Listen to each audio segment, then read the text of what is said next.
Muy buenos días, Asturias. Muy buenos días, Asturias. Estrenamos el mes, por lo menos en lo laboral, que el mes ya comenzaba ayer domingo. Hoy es lunes, hoy es 2 de marzo de 2026 y esto es Asturias al día. Hoy toca sidra, miel y conflictos laborales. En cuanto a lo primero, sidra, la DOP, sidra de Asturias. Tenemos actualmente 31 llagares inscritos en su consejo regulador, aunque otros 3 tienen ya muy avanzado el proceso de certificación.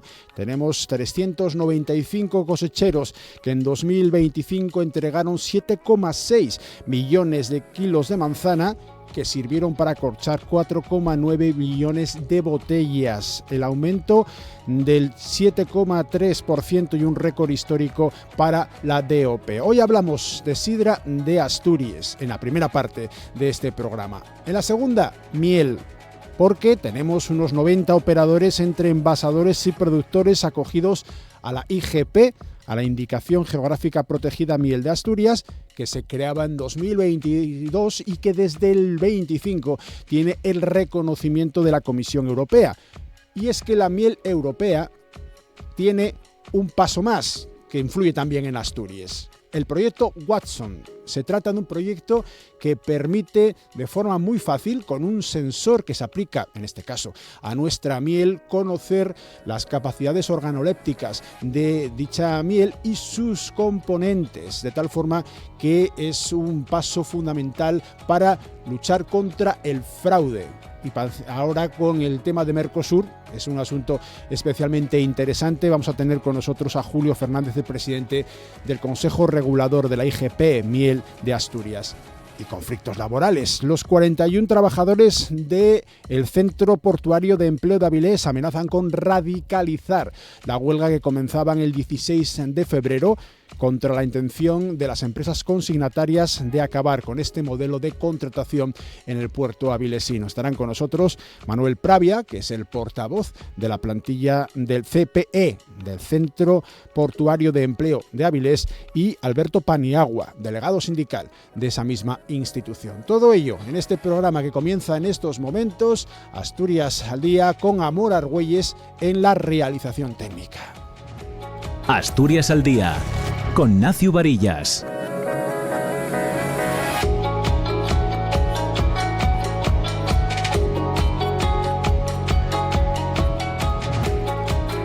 Para hablar de sidra, en esta primera hora tenemos con nosotros a Jorge García, representante en esta charla de los cosecheros, presidente de la DOP Sidra de Asturias. Jorge, buenos días. Buenos días.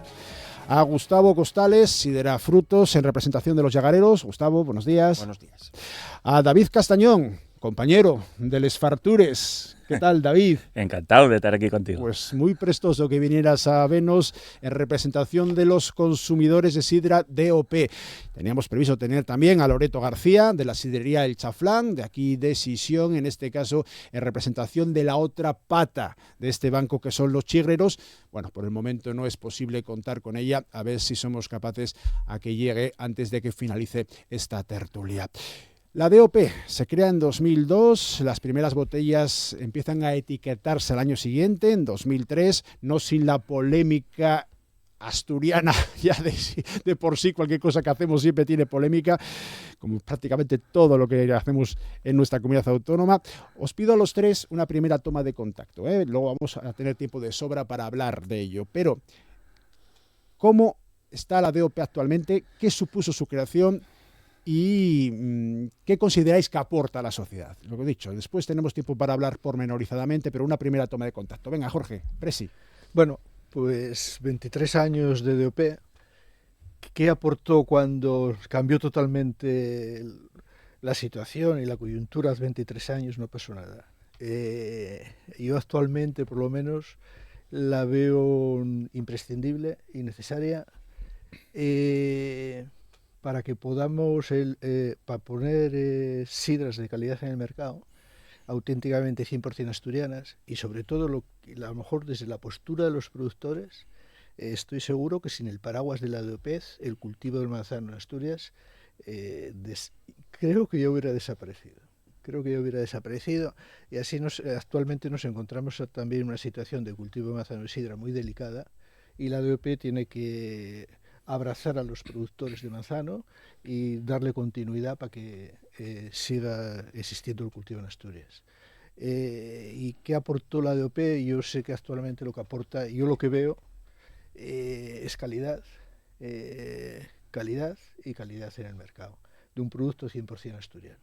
Claro, hace 23 años la situación era totalmente distinta y lo que tú dices, siempre hay polémicas, los principios nunca son fáciles, parece que nació como una contramedida, pero actualmente yo creo que el sector está muchísimo más maduro, la situación de la DOP ha evolucionado en esos 20 años, imagínate que ahora estamos en 5 millones ya de contraetiquetas, yo creo que el sector ha madurado muchísimo, ya no hay tanta polémica y creo que estamos tomando conciencia día a día de que somos todo uno, productores, lagareros, vamos todos en el mismo barco, es todo el mismo sector y las cosas en conjunto se hacen, puedes hacer proyectos de más envergadura y en forma resumida es como lo veo yo. Vale, así lo ven los cosecheros, los productores. Además, tú eres también presidente de Campo Astur, una de las mayores, de hecho la segunda cooperativa agroalimentaria de Asturias, solo por detrás de la central lechera. En el caso de los llagareros, ¿cómo lo veis vosotros? Lo primero que te digo también, una primera toma de contacto, Gustavo. A ver, el balance en estos 23 años está claro que es bastante más positivo de lo que yo creo que se esperaba mismamente hace 10 años, ¿no? Sobre todo los últimos 10 años tuvo un impulso bastante grande en las ventas. Empezó muy poco a poco y sería 2017, por ahí más o menos y tal, sí tuvo un impulso grande y luego ya va creciendo poco a poco. Yo sí, en el año 2015 me dicen que se vende el porcentaje dentro de la sidra natural que se vende la DOP, lo vería casi una utopía. Y ahora sí es verdad que tiene un impacto grande dentro de lo que es el consumo en Asturias. Cuando nació, la dificultad que tenía que era un producto que salía para competir contra sí mismo. Tú haces sidra natural, la haces solo en Asturias, no la haces compitiendo con otras sidras que hacen en otras regiones. Entonces tú hacías para tener un valor añadido con otra vía de producto que se hacía en sidra natural. Por eso costó mucho trabajo, yo creo, diferenciar lo que son las dos vías que hay en el mercado, ¿no? Luego sí consiguió esa subida que te digo en el año 2000, yo creo que fue el año 2017. Y estamos en unas cifras que son muy buenas. Como dijo él, el mayor impacto que tuvo para nosotros dentro de los tres sectores, que somos la hostelería, los llagares y los cosecheros, fue los cosecheros. Lo que dijo él ahora es verdad. Si no llegara a haber denominación de origen, yo creo que ya no habría manzana en Asturias prácticamente. Entre otras cosas por el cambio social que está habiendo. El sector primario está abandonado prácticamente, sea mar, sea campo. Y eso es lo que hizo que ese pequeño valor añadido, esa apuesta que hubo parte de cosecheros, pues todavía lo haya. Y además es una manera de arraigar un poco en ese sector, ¿no? Entonces, a ver, sí es cierto que la subida ahora tiene un techo que es la producción de manzana que hay. Entonces, ahí es el reto siguiente que tenemos, ¿no? Ahora conseguir que después haya más manzana y luego a partir de ahí conseguir que se venda más también. Vale, esta es la postura, el punto de vista de los llagareros. Y todo esto no funciona si no hay gente que lo beba. Hombre, no quiere decir que David lo beba todo. Casi todo, ¿eh? Casi todo. Pero, ¿cómo consideres, tú ya eres experto del ámbito tanto de la comida como de la bebida en Asturias, tienes el programa Les Fartures en esta casa en RPA, ¿cómo consideres que impactó en el mercado y en este caso en el consumidor último la DOP Sidra de Asturias? Lo primero, que me pongáis a mí aquí como representante de los beceros con toda la gente que consume sidra en Asturias me parece una responsabilidad enorme, porque bueno, los llagareros al final conócense casi todos, cosecheros también casi todos, pero los consumidores son millones. A ver, yo es verdad que la DOP asumíla con normalidad, porque cuando ya de chavales empezamos a beber sidra, todo un poco la polemiquina de ponerles etiquetas y esas cosas, como que me quedaba ya un poco yoñe, ¿no? No me tocó de mano, entonces yo ya lo asumí con normalidad. Yo sí que veo, estoy con Gustavo, que de unos años para acá, y creo que gracias a las buenas campañas de comunicación que está haciendo la DOP, está mucho más normalizado y extremase mucho mejor lo que lleve la sidra de denominación de la sidra natural o o de la sidra de selección. Tú antes, cuando llegabas a un chigre y pedías sidra DOP, da 20 o 3 cosas, o no. No ya pasó la semana pasada. A mí personalmente bueno, pasó pues, todavía ese fin de semana pasado. Yo sí que veo que poco a poco todo el mundo va teniendo más claro lo que... Y también creo que todo el mundo va viendo necesario que consumamos sidra 100% asturiana, certificada. No solo, por chauvinismo, porque queremos mucho esto, sino por lo que estáis diciendo, porque hay una forma de afitar, de fichar, de caltener el sector primario asturiano. Entonces, si tenemos que pagar unos centiminos más, que supongo que falaremos de eso también, si tenemos que pagar un poco más para favorecer la producción asturiana, yo creo que los propios asturianos somos los que tenemos que arrimar ahí el yombo. Vale. ¿Para qué vale un consejo regulador? Vamos a explicarlo, Jorge, porque a veces utilizamos términos que nuestros oyentes, nuestros espectadores quizás no conozcan. Tenemos una denominación de origen protegida, una DOP. Pero, ¿para qué sirve el Consejo Regulador? ¿Qué funciones tiene? El Consejo Regulador está formado mitad y mitad por lagareros y por cosecheros, a partes iguales. Y las funciones principales del Consejo Regulador son dos y muy sencillas. Una es el control del producto, control de la calidad, asegurar que el producto está hecho hay una trazabilidad desde la pumarada, manzana 100% asturiana, y cumple todos los márgenes de calidad cuando llega al mercado, pasando por catas de profesionales muy serias y antes de dar el visto bueno. Por una parte es el control de la calidad del producto. Yo creo que esa parte él ya la hace muy bien y tiene una estructura asentada de años y la hace fenomenalmente bien. Y la otra parte importante es la promoción. Tiene que dedicarse, lo decía David ahora Castañón, casi a informar de las diferencias de lo que es la DOP. Mucha gente no lo sabe, lo confunde. Pues campañas de promoción, como la que se está haciendo ahora de Se Nota, Nótese. Esas dos son las principales funciones del Consejo Regulador. En la defensa también de la marca. Control de calidad, y tiene que defender la marca. Si hay intrusismo de cualquier otra marca, es una marca con protección europea, cualquier producto en toda la comunidad no se puede utilizar el nombre de Asturias, porque ya lo lleva sidra de Asturias, es el nombre, la DOP. Y entonces, resumiendo, control y defensa de la marca y promoción. Y en la situación que estamos ahora, después de esos 23 años y la evolución, yo creo que estamos en una situación muy buena, y de todo el sector, y gracias a los antecedentes y todo lo que trabajaron, pues yo creo que nos centramos, y yo creo que tenemos ya nota en la parte control, defensa, y tenemos que centrarnos en acertar en la promoción. Es la palanca que yo creo que necesitan los lagares, que al final son los que venden la sidra en el mercado. El Consejo Regulador está para ayudar, está para sumar. ¿Qué necesitan los lagares para coger más cuota de mercado? ¿Qué necesitan un dinamizador del sector? Yo lo veo así. Porque ahora mismo, Gustavo, podéis intervenir cuando queráis, no hace falta que os dé yo paso, ¿vale? Y me interrumpís a mí con total libertad. Gustavo, ahora mismo, en tu caso, sidra frutos, pero no sé si, supongo que es representativo también de todo el sector de llagareros, de los 30 y tantos, de los 31, dentro de poco 34, que estáis dentro de la DOP. ¿Cuánto supone la venta de sidra de denominación sobre el resto de productos que tenéis? Sobre el total puede ser un 20-25%. Yo calculo que estaremos por hablando de esas cifras. Que te digo que eso, hace unos años esa cifra era utópico total, era una cosa que... Y lo que sí es cierto, que lo estamos hablando, que va subiendo el consumo de sidra con denominación de origen, está subiendo dentro de un marco y de una tarta que cada vez es más pequeña, porque el consumo por diferentes circunstancias en general baja, pero baja en general de todo. La hostelería está sufriendo cambios que hacen que repercutan de manera negativa a la hora de vender en general, porque los horarios son los que son, ya no son los de antes. Yo no estoy quejándome de los horarios, yo estoy diciendo que tenemos unas nuevas normas de juego a las que tenemos que adaptarnos. No es lo mismo que una sidrería abra todos los días X horas al día, a que abra 2 días, a que descanse 2 días o 2 días y medio y cierre por la tarde, y a las 11:30 de las 12 de la noche se ha acabado ya el tema. Antes eso era impensable también.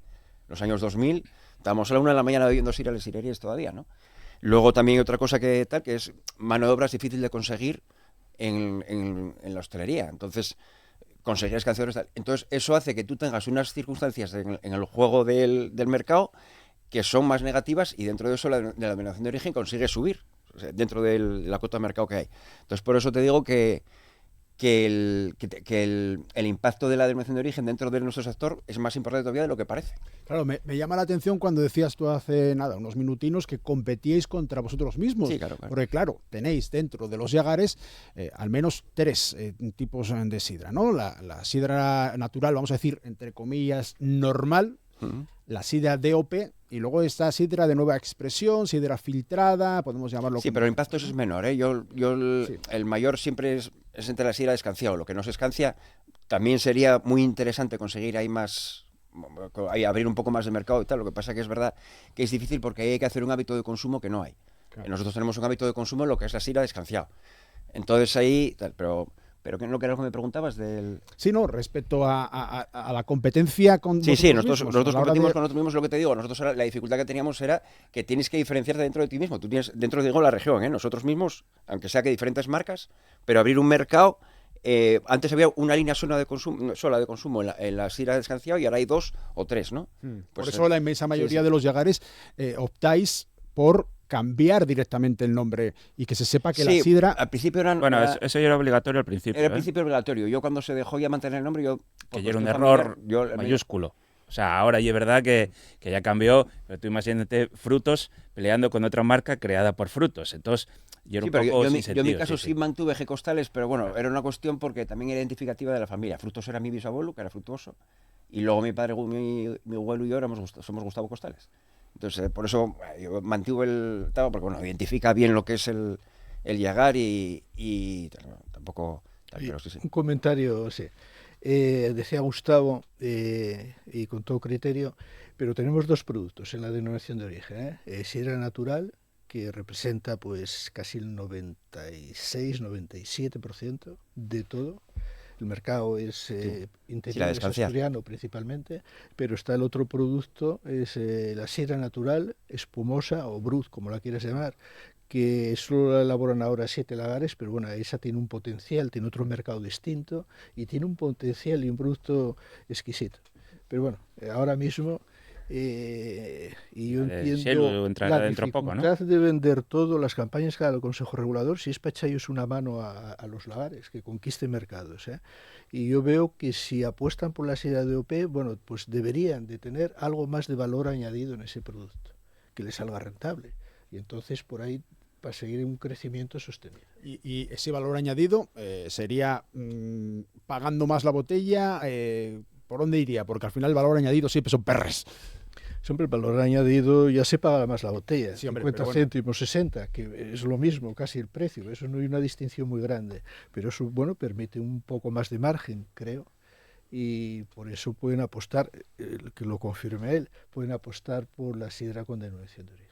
Sí, a ver, la diferencia de precio es muy pequeña. O sea, realmente, lo que pasa es que la sidra tiene una cultura tan propia, de hecho... La UNESCO acaba de reconocer como una cultura muy regional a nuestra, que además yo creo que no habrá en el mundo, yo creo que no lo hay, un producto tan vinculado a una región como son la sidra y Asturias, y es muy difícil que lo vaya a haber. Entonces tú tienes una cultura propia dentro del mundo de la sidra que hace que sea que desarrolló lo que es la sidra descanciado, y tiene sus propias normas, tiene sus códigos, en el mercado tiene sus códigos, siempre costó lo mismo una sidra que otra. Tú ibas a tomar una botella de sidra, pues en La Felguera, en Oviedo, en Gijón, pues, era lo mismo, vas al centro y vas al llano lo mismo, y ahora hay una diferencia de unos céntimos, pero son unos céntimos, es muy pequeña. Esa diferencia de céntimos vale, porque estamos hablando de un volumen dentro de lo que es la región que es grande, pero sí tenemos que conseguir avanzar en eso para repartir esas ganancias entre todos. Vamos, tiene que ser los hosteleros, los yagareros y los cosecheros, por supuesto. Porque es que los cosecheros, además, están en una situación que, por una parte, tienen que conseguir el mayor beneficio por la vía económica, y por otra también intentar, yo creo que es una opinión mía personal, aumentar rendimientos por hectárea también. Claro. Porque hay otra manera de darle valor añadido que no sea subiendo el precio de la botella. Los 3, pregunto. No. ¿Actualmente se os ocurre alguna forma de decir, no sé, podemos implementar alguna otra forma de... Bueno, ahí esto vosotros sabéis más que yo de esto, pero del mundo de la sidra siempre se está intentando un poco, a veces, yo creo que de forma errónea, imitar también el mundo del vino, ¿no? Entonces lo de sacar una sidra monovarietal con una sola variedad de manzana, y por eso digo que ellos saben más que yo de esto, que hasta ahora nadie pudo sacarla con ella porque no hay una sola manzana perfecta y durante miles de años mezclamos distintas variedades de manzanas por una razón, o sacar sidra por Pumaráes subiendo un poco el precio de una forma un poco más exclusiva. Hay gente que fala un poco en esos términos, pero bueno, yo creo que tampoco sería una opción muy mayoritaria aquí. No, y aparte que eso siempre vas por aumentar el valor del producto, por una diferenciación. Entonces, tú tienes que, si diferencias el producto, va a ser para cobrar un poco más en ese producto, que estamos hablando siempre de una cosa que 10 céntimos. ¿No? A ver, el precio medio más o menos... Hay una cuestión clara, hombre. La sidra, la diferencia que hay de precio es muy poca. Y para mí es todavía un producto barato, la sidra. La forma de servirla, bien escanciada, todavía es un producto barato. Y yo creo que, bueno, tiene ahí esa margen de diferenciación y sobre todo, ¿qué apreciamos de ello? ¿Qué apreciamos? ¿Cuál es ese valor añadido? Pues yo te lo digo, yo voy a una sidrería y es la calidad, hombre. Y es un acierto. Eliges esa denominación de origen ahora mismo en el mercado.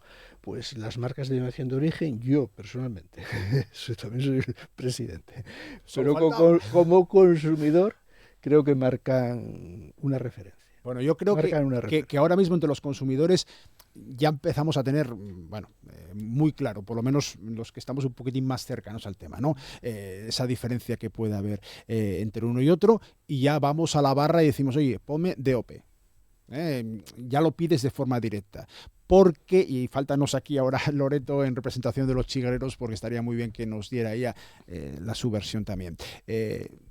Cuando vas a la barra, si no pides de forma exclusiva, de forma clara, DOP, lo que te ponen la sidra natural, la sidra de toda la vida, vamos a decir. Bueno, ahora pregunte mucho, ¿eh? Sí. En las sidrerías ahora, yo sí es cierto que cada vez va entrando más la información al consumidor, dice las marcas o los tipos de sidra que tienen y tal, sí pasa bastante, ¿eh? Vale. Yo creo que de mano te ponen la que da más rendimiento al chigrero, lo de toda la vida. Entonces, la que da más rendimiento al chigrero siempre hay el llagar, que te lo porque lo que mucha gente no sabe es que cada llagar, más o menos, que es verdad que hay diferencias pequeñas de precio, pero cada llagar marca un precio. No todos los llagares venden la sidra al chigre al mismo precio. Otra cosa es que luego a nosotros los consumidores sí nos llega más o menos al mismo precio.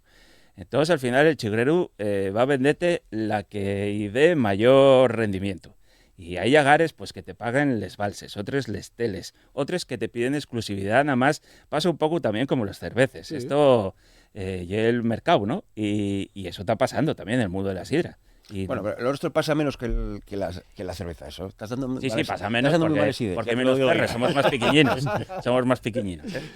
Toma nota, me está apuntando ahí que son... No, y es que... Bueno, falta Loreto aquí para decir tal. Pero sí es, a ver, una parte muy importante dentro de lo nuestro también, a la hora de valorar el producto y el escanciado, o sea, el chigrero que sepa tratar ese producto bien y luego de la información adecuada también esa parte es fundamental. O sea, claro, pero cuéstate lo mismo la botella, echándotelo curioso que... Claro, por eso digo yo que los códigos... O simplemente poniéndolo encima de la mesa. Tú los códigos, yo cuando vinieron estos alumnos para acá, yo quedé alucinados, porque los códigos que tenemos nosotros de consumo son... Yo creo que no pasa ningún producto más. Tú que tengas, lo que acabas de decir tú ahora, ¿no? Tú tengas el mismo precio por un escanciado que por otro, al final entra en tu criterio el escoger el local al que vas tú por tus decisiones que tomes. Al final, decir, voy a este porque me gusta por esto y por esto. Pero en el vino no pasa. Muchas veces nos comparamos con el vino, pero lo nuestro tiene mucho que ver con el vino una cosa, que es un producto de la fermentación del mosto de un fruto, ¿no? A partir de ahí tiene cosas que se parecen, pero luego se van distanciando cada vez más. O sea, inicia en un punto y luego las dos líneas que salen se van separando cada vez más. Y entonces eso nosotros los códigos de la sidra a la hora de valorarlo, cómo son los precios, cómo son tal, son muy propios, son nuestros. Se desarrolló a lo largo de 100 y pico años de consumo de una manera en la que la gente no diferencia Bueno, pues por ejemplo, lo que decías tú de los que es poco precio, ¿no? Claro, pero eso siempre es relativo. Tú, 1 euro de 30 es es poca diferencia. 1 euro de 2 Claro, es el 50%. claro. Entonces, para nosotros, esos 10 céntimos o 20 céntimos que se suben cada vez son mucho. Claro. Supone mucho. Y tú, si marcas una diferencia de una sidra que esté en 4 euros, otra en 4,70 y otra en 5, la de 5, dices, esto es 1 euro, es muy poco. Pero es 1 euro de 5, entonces realmente es mucho. Y a nosotros nos repercute positivamente. Ujú. Nos repercute muy positivamente. Porque ahora mismo la botella normal, vamos a decir, el sidra normal, siempre entrecomillado, estaría, ¿qué? ¿Por 3,5 más o menos en el Chile? No, 4. Yo creo que ahora está en torno a los Sí. 3,80, 3,90, 4. 4,20, Y la DOP varía entre 4 y 5, 4,50 y 5. 5, más o menos, ¿no? 4,40, 4,30. Bueno, ahí sí. La ahí, cuenca minera resiste y es más barata, ¿eh? Sí. Sí, sí. Yo veo todavía en la cuenca botellas de sidra natural a 3,20 y sidra DOP a menos de 4 euros. 3,20 escanciada. Sí, sí. Claro, pues eso sí, muy barato, sí. Sí, he tirado de Eso, precio. muy barato, a ver, cada uno en su casa lo que quiere, es evidente. Eso no, Bueno, no ¿qué en tal? hielo normal, ¿eh? Y una excepción. Pero a ver, Vamos a ese debate, al tema de que te echen la sidra, que te lo echen curioso, evidentemente que te dé una temperatura adecuada, que va muy razonable, pero que no siempre ocurre. Puedes y que no encontrar es fácil, sidra. la temperatura adecuada no Claro. es fácil tampoco, ¿eh? Puedes encontrar sidra caliente o sidra xelao directamente, que no puedes ni siquiera tener en la boca porque te mancan los dientes, ¿no? Entre uno y otro. Y lástima que no te haga aquí la del chaflán, hombre, que no te aquí Loreto. Échalo muy bien, ¿eh? Porque sí, por supuesto, y mantiene esa idea que Sí, ya un tenía en el madreñero antes en la Pola y ahora en Sisión. Tendríamos que tener, que era un proyecto que se lanzó en su día en el Principado, una etiquetina, pero también para los chigres. Quiero decirte, aquí vas a topar un buen trato a la sidra. Digo voslo porque el que es sidrero ya sabe dónde tiene que ir, pero el que llega nuevo a un sitio, aunque sea sidrero y no es su sitio habitual, no tiene por qué saber cómo se trata la sidra. ¿Y qué faes? Cuando te lo ponen encima de la mesa, dices, no, venga, chaval, marcho. A ver, yo aquí veo varios problemas. Lo primero, había una marca de calidad que era Sidrerías de Asturias, creo que era, ¿no? Sidrerías de Que y es verdad que se deseó morrer. Empezaron a invertir perras ahí y al final no sé muy bien en qué quedó. Empezaron como 20 y ahora no sé si son 50, 60. Hay una web, sigue existiendo, pero... Y respecto tenemos un problema de... Tú, para abrir una sidrería, según el BOPA, tienes que echar sidra en algún punto de la sidrería. O sea, esas son las normas. Y hay muchos sitios que no lo están cumpliendo. A mí me parece bien que una cafetería te traiga una botella de sidra de la nevera y con un tapón o un chisquero eléctrico de estos y que se llame cafetería. Pero no se puede llamar sidrería. En una sidrería, en algún punto, aunque sea en la barra o en el comedor, donde quieras, en algún punto hay que echar la sidra. Y ya sería perfecto que se echara en todos los puntos de la sidra. Pero eso no pasa, ¿eh?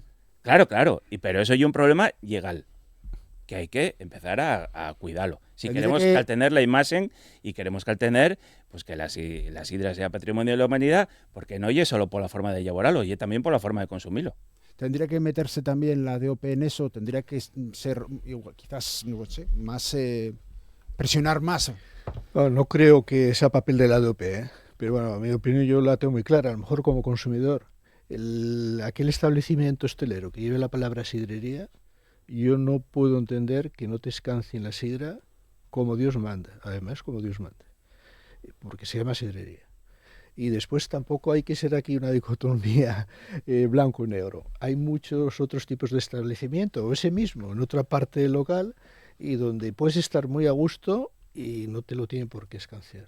Puedes estar en una terraza, puedes estar en un comedor y disfrutando de una buenísima sidra, bueno, pues con lo que hay, sin escanciar.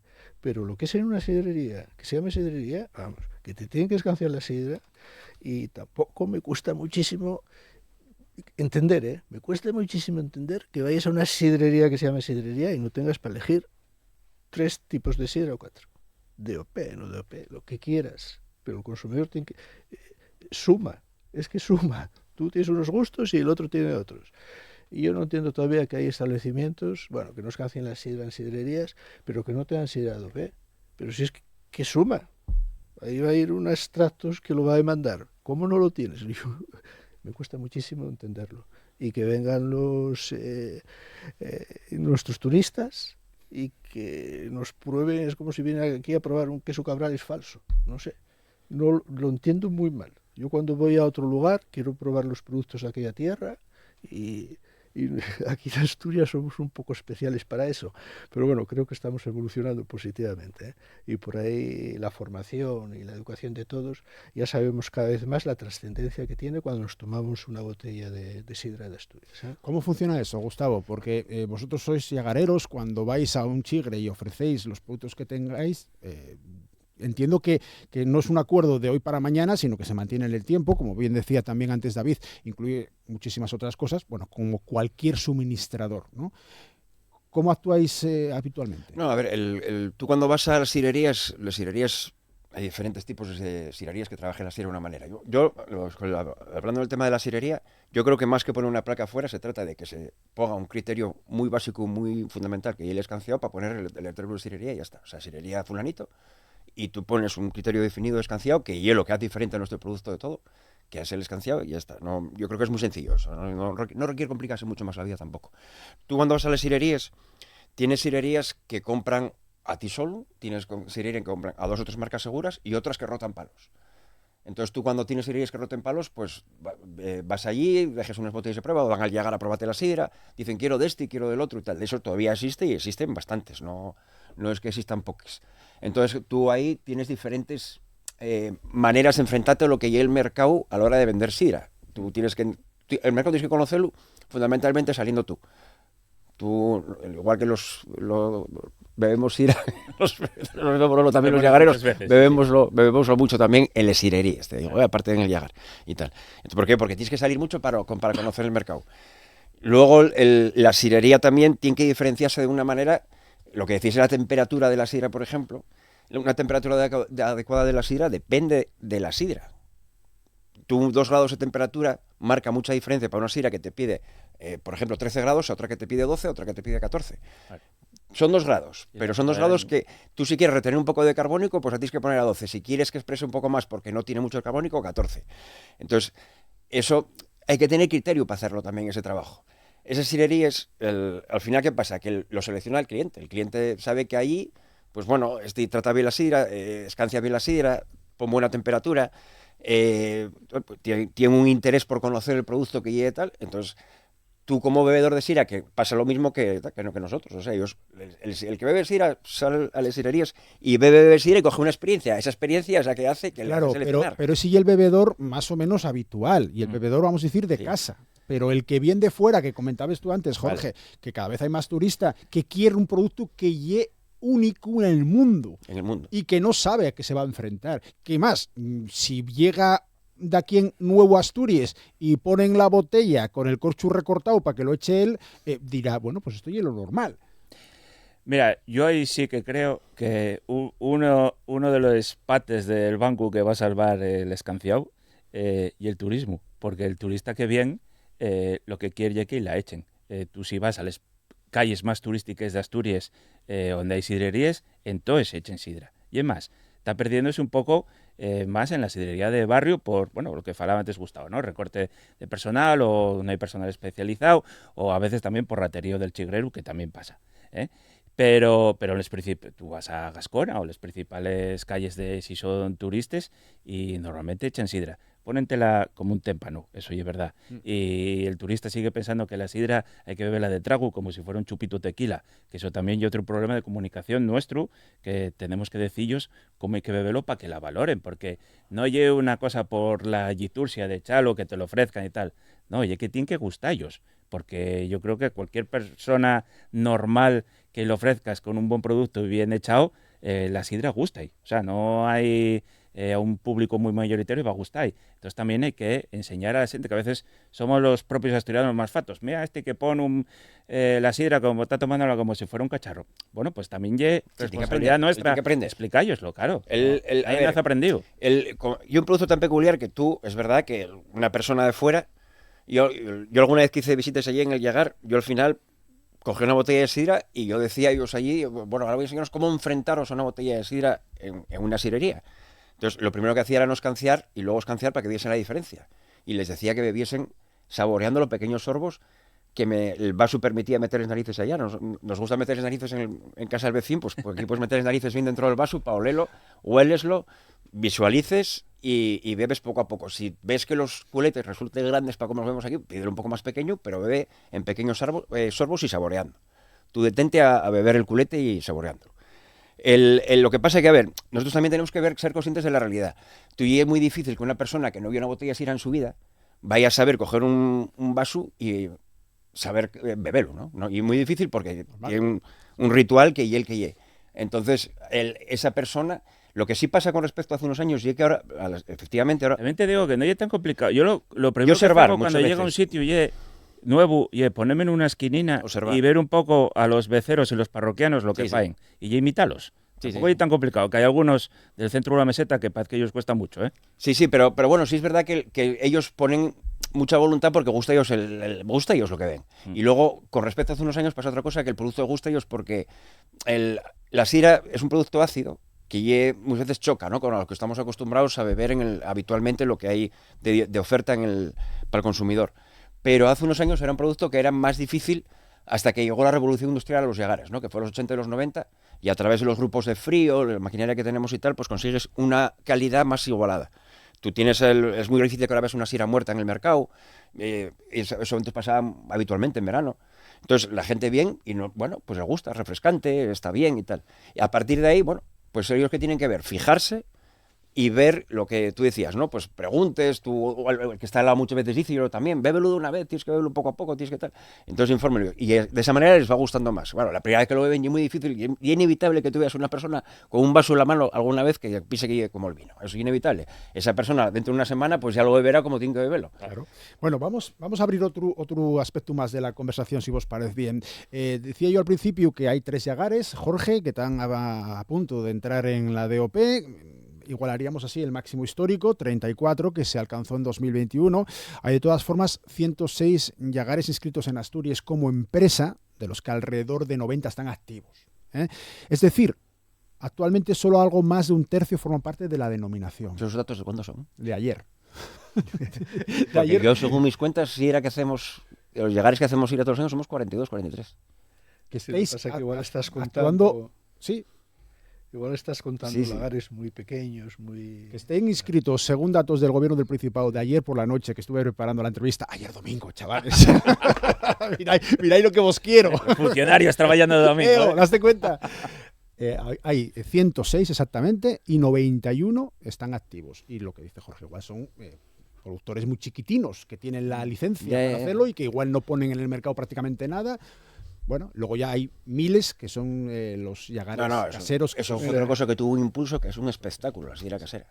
Eso es Yo una inicio pasada. me quedo con 34, que están a punto de... Puedes decir 34 ya, que es el récord histórico en lagares.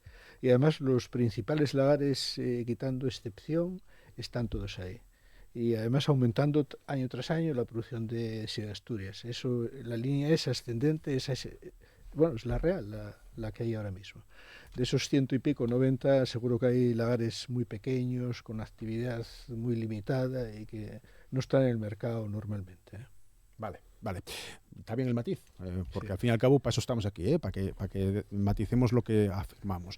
Respecto a los canales de comercialización, datos de la propia DOP, el 82% de las ventas corresponden al canal hostelero, el 8% al sector de la distribución de la alimentación y el 10% restante a la venta directa en el propio Yagar. ¿Qué espacio queda para la internacionalización? ¿Te hago un matiz? Sí. Pues son datos correctísimos y actuales. Son vuestros mirados de ayer también. Y actual estás muy bien documentado, pero esos son referentes a la sidra natural.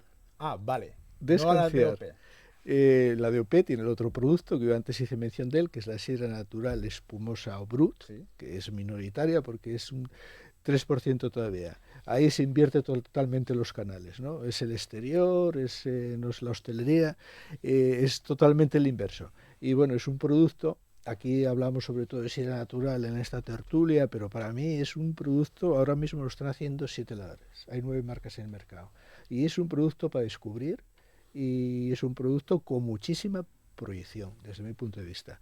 Tenemos que también acostumbrarnos en todas esas celebraciones que tenemos a lo largo del año a sacar la copa y brindar con sidra de Asturias.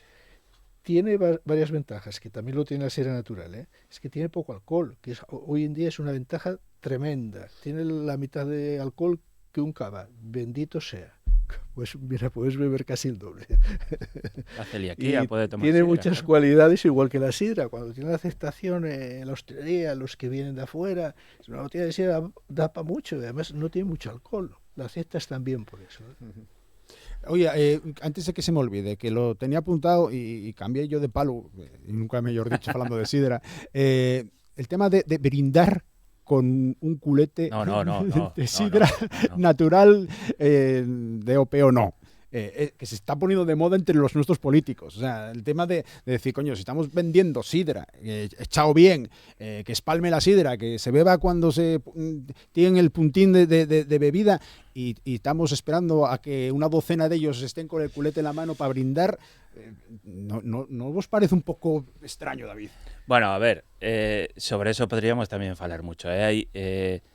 Si la sidra es patrimonio inmaterial de la humanidad, lo que decíamos antes, no es solo por la forma de elaborarlo, por la forma de beberlo. Hay una serie de costumbres también que nos fueron llevando a un consumo óptimo y de por qué hay que hacer las cosas.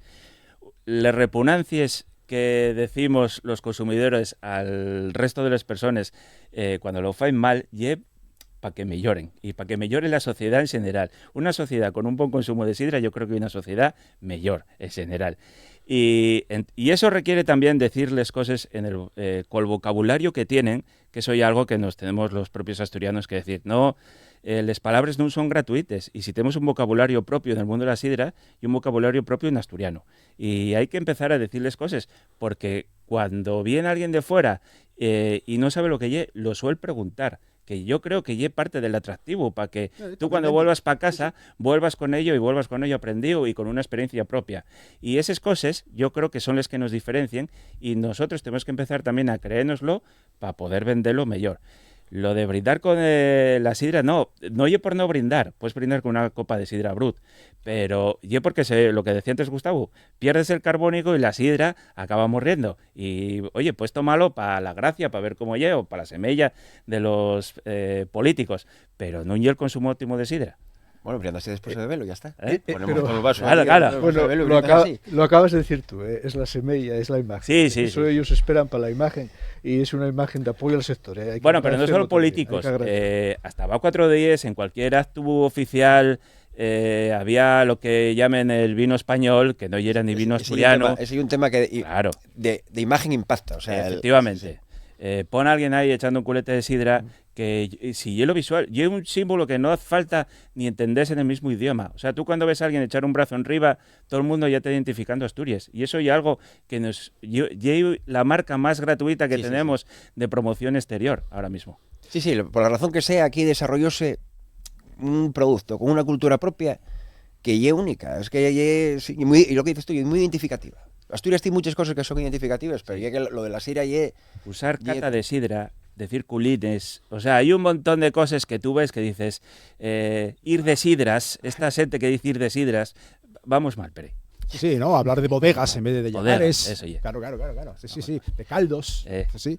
Esas cosas que, bueno, al fin y al cabo, la cultura preponderante del vino, que en ocasiones nos come también. A ver, competencia de otras comunidades autónomas, que tenía también apuntado aquí. Jorge, a ver, tenéis una DOP que sirve también para eso, ¿no? Para defender el producto, que sea de calidad, que cumpla todos los estándares, pero además se defiende de la competencia de otras entidades. Pero bueno, cualquiera de nuestros oyentes y de nuestros espectadores sabe que tanto los vascos, los cántabros, incluso ya los gallegos también, empiezan a utilizar algunos conceptos que son nuestros. ¿Cómo lo afrontáis desde la DOP? Bueno, la DOP, la marca, protege esta cuestión, como decíamos antes, encarga la calidad, pero también de la protección de la marca. Ninguna de estas sidras puede llevar el apellido Sidra Asturias.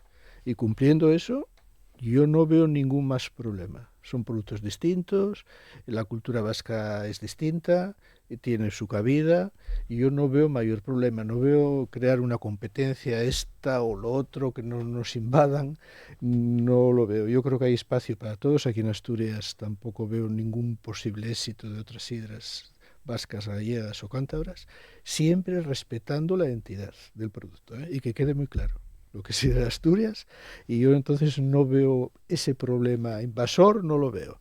El mundo es muy grande y hay espacio para todos. Y No, yo ahí... Los segareros. Yo hablo de como una idea personal, que yo me parece que se elaborase sidra en otros sitios sería hasta positivo. O sea, yo creo que crearía un hábito de consumo fuera de Asturias, abriría posibilidades de mercado, incluso seguramente para plantar manzana, para que consuman ellos, para hacer un hábito de negocio en manzana, en beber sidra, en tal y todo, que yo no le vería ningún problema, y que nosotros perdiésemos la hegemonía de lo que ya es la sidra natural, iba a ser muy difícil. Si la perdemos, pues bueno, sería problema nuestro, no porque otros hagan las cosas van a tal. Entonces, yo ahí, mira, los vascos, cuando hables con gente relacionada con la sidra del País Vasco y vienen aquí, páselo bomba cuando vienen aquí a beber sidra, porque ellos ahí no tienen eso. Tú vas a San Sebastián y sireríes en San Sebastián ves pocas. Tú, el protagonista de San Sebastián gastronómico, y el pincho y el chacolí. Y luego hay alguna sirería y tú vas a beber sidra lo que ya al llegar para comer el chuletón y la tortilla de bacalao. Pero hacer una ruta de sidra y todo eso tal, ellos vienen aquí, la temperatura, el escanciado, todo, les encanta. Ellos ahí eso no lo tienen. Sí. No lo tienen, beben la sidra de la nevera y está descorchada allí, está desvanecida. Está unido totalmente la gastronomía y en el lagar, en el propio lagar. La forma de consumir sidra mayoritaria, y en una zona muy reducida, por cierto, ¿eh? Pero es que además, eso de la gente de fuera, los vascos que tienen sí tienen un poco cultura sidrera, que tienen tal, vienen aquí disfrutan como nanos. Vienen aquí, cuando vienen, claro, y otra historia. Realmente hay una cultura aquí, hacen una ruta, van para aquí, van para allá, ya ven un llegar, van para llegar. Y ahí desahóguense por lo que estoy diciendo hasta ahora, que joder, venimos aquí y es que da gusto. Sí. ¿Qué impacto puede tener el pacto Mercosur-Unión Europea que se acaba de firmar, y que después de lo que se había añadido y lo que se había asegurado, a pesar de ello, está empezando a entrar en vigor? No os citan nunca a la sidra como de los sectores más afectados. Tenemos pues a los mieleros, que sí parece que van a estarlo. Citan fava, citan miel, citan carne de ternera, de xata asturiana. ¿Vosotros consideráis que incluso puede ser hasta positivo? ¿Cómo lo veis, Jorge? Mira, yo tengo claro que al sector sidra de Asturias no le afecta a Mercosur. Ni bien ni mal. Ni bien ni mal. No nos van a invadir sidras, porque si nos invadiera alguna, a lo mejor sidras más industriales, tipo Brut, nunca podría llevar la palabra sidra Asturias, que es lo que tenemos que defender. Y por el mercado que tenemos de sidra natural, no veo ninguna cosa que nos pueda afectar negativamente. Positivamente, positivamente lo mencionó antes Gustavo, el futuro, tenemos que encararlo siempre creciendo. Yo soy de los que dice que dentro de unos años, que parece imposible, pero también lo parecía, hay que invertir ese 20-80% y que sea así de Asturias, por la gran repercusión que tiene en el medio rural asturiano, y entonces ese desarrollo tiene que ser acompasado.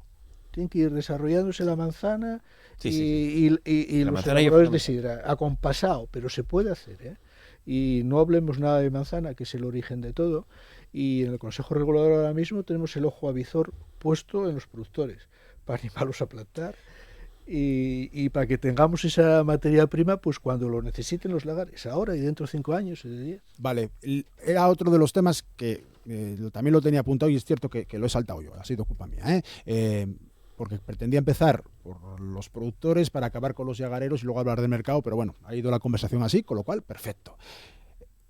Repercute, lo habéis dicho, bueno, David no sé, pero vosotros dos, tanto Gustavo como Jorge, varias ocasiones, la repercusión en positivo para el medio rural, para la gente que vive o que está asentada en los pueblos. Ha habido quejas a lo largo de los últimos años por el bajo precio que se pagaba por la manzana. La DOP ha venido a corregir en parte eso, porque se paga más la manzana de DOP que la manzana, vamos a decir, común. Ahora hay 76 variedades. Prácticamente, bueno, todavía quedan muchas que están fuera, pero ya cada vez menos. Una reflexión al respecto. No sé si se podría pagar más al productor, con lo cual se podría rentabilizar más, y esto es el mercado, amigos. Al final, si ganas más, vas a plantar más, vas a tener más actividad, vas a tener más manzana asturiana. Llagareru. A ver, el mercado y el que te lo marca totalmente. O sea, es que tú ahí, nosotros ahora estamos en una situación en la que, bueno, en estos últimos años tuvo una subida importante de la manzana. Y si hay poca oferta de manzana, va a ser inevitable que siga subiendo. Es que eso, ¿cómo vas a decirle a una persona que tiene una demanda por un producto que no puede venderlo al precio que quiere? No, eso es imposible. Eso nos pasaba al revés los años el 15, el 17, ¿acuerdas de aquellos años que hubo tantísima manzana? El 19, que teníamos, y sí, bueno, hubo ahí 3 cosechas seguidas que fueron muy gordas y nosotros tuvimos un problema enorme, porque nosotros teníamos 3 años impares seguidos, 2 fueron brutales, con muchísima manzana, y al año siguiente no tenías nada. O sea, pero es que eran nada. Porque te estábamos hablando de a lo mejor un 5%, ¿eh? Había plantaciones que te llevaban un año tal, y luego la gente te llamaba porque no tenían de colocarla y tú estabas lleno. Y yo, es que no puedo, o sea, es que a mí a veces es más barato. Y tal, aunque me lo regales, yo si no tengo dónde meterlo, no es cuestión de tal. Ahora ya eso pasó. Lo que estaba diciendo antes también, la sociedad evoluciona de una manera en la que los prados ahí son pachalés y para tal, y es muy difícil. Nosotros crecimos con huelos que tenían vaques y plantaban fades y tenían maíz y tenían una pumarada y iban a la hierba y todas esas cosas, ¿no? Eso desapareció totalmente, eso era lo que sostenía. La manzana era una cosa más, esa era la base del negocio de la sidra. Empezabas por los paisanos que tenían una cosa más que era la manzana, nosotros vendíamos, la sidra a tiempo de graduación era barata, bébese mucho, se habituó a un consumo que es de esa manera y entonces, claro, que deje de ser popular la sidra sería un problema, porque la cultura sidrera se desarrolló siendo popular en el consumo. Entonces, estamos con estas normas del juego, con unas normas que cambiaron totalmente en el origen, que ya es la manzana. A ver cómo casa eso. Eso vamos a verlo cómo va casando en el futuro. Así lo ven los llagareros. Pero la manzana, te lo puede decir Jorge, estos últimos años subió bastante y lo lógica será que suba en los próximos años. Y eso tenemos que ir repercutiéndolo, y repercutirlo, no hay otra historia. ¿Cómo lo veis los productores? Porque entiendo que tendrá que haber también, bueno, pues un tira y afloja amistoso o que sea. No, pero yo creo que tira y afloja no tal. Hablábamos antes de la madurez del sector, y en la madurez también se notan las relaciones de los cosecheros y de los ya no os pegáis. No. Los lagares necesitan comprar manzanas, claro, es una cosa y nosotros venderla. Eso está claro. Yo de lo que estábamos hablando es de la rentabilidad de las pumaradas. Y la rentabilidad de las pumaradas, y hay que admitirlo, en los últimos años, desde el 2022 creo, sí va subiendo el precio. Bueno, se puede decir que casi subió 10, 12 céntimos desde el 22, hoy subió algo. Tienen que seguir subiendo, el mercado es lo último que lo dice, pero tenemos que apreciar lo que es la manzana asturiana. La manzana asturiana, hablamos mucho de la sidra, lo genuino, lo peculiar, toda esa cultura, y la manzana es que tiene otra cultura parecida. Es única, son variedades asturianas, no les hay en otro lado, si no las llevan, es esa variedad nuestra, tenemos una riqueza ahí impresionante. Y es único, por decirlo de alguna manera, y produce mucho menos que las francesas, por eso por hectárea produce menos. Sí, eso es un reto también. Y es verdad que no es solo precio, el productor tiene que profesionalizarse un poco y también producir un poco más. Y esos procesos no son de un día para otro, y no es para pegarse a palos en una campaña. Eso lleva un proceso y tienes que programarlo. Pues la consejería, a veces hay que hablar bien de ella, y sí que está ayudando al manzano en estas últimas campañas. Hay unas ayudas para los productores. Eso es una de las medidas. Bueno, hay que profesionalizarse un poco. El precio tendrá que ir subiendo con el IPC, como se vaya viendo en el mercado, de una forma paulatina, no desajustes. Y yo creo que vamos por el buen camino. Y repito, desde el Consejo Regulador, la verdad, el ojo avizor esta vez, estos 4 años, es a los productores para que los lagares tengan manzana de sidra, toda la que quieran. Es que además tú date cuenta que la manzana repercute en otras 2 cosas que una y el paisaje, y luego otra y que a través de la manzana de la DOP, que se planta manzana para Asturias y tal, la gente vuelve a hacer sidra en casa, mucha, y eso es mantener ahí un poco lo que era la casería asturiana de antes, ¿no? Porque ya lo demás desapareció. Bueno, pues y solo una cosa. Sí, para acabar, que tenemos que marchar ya. Venga, sí. 30 en el precio de la manzana de sidra sí que entra a mitad de precio la manzana de importación. Eso está claro. Ahí sí que hay un diferencial de precio terrible entre la asturiana y lo que vende fuera. Jorge García, como presidente de la DOP Sidra de Asturias, también en representación de los cosecheros en esa charla que estamos manteniendo. Gustavo Costales, Sidra Frutos, en representación de los llagareros. David Castañón, en representación de sí mismo, compañero del Esfartures, programa de RPA, en representación de los consumidores de Sidra DOP. Un saludín para Loreto García, de la Sidrería El Chaflán, en representación de los chigreros, que no pudo estar con nosotros. Muchísimas gracias a los tres, que salga todo muy bien. Muy bien, muchas gracias. Muchas gracias. Seguimos en Asturias al Día con más contenidos dentro de un momentín.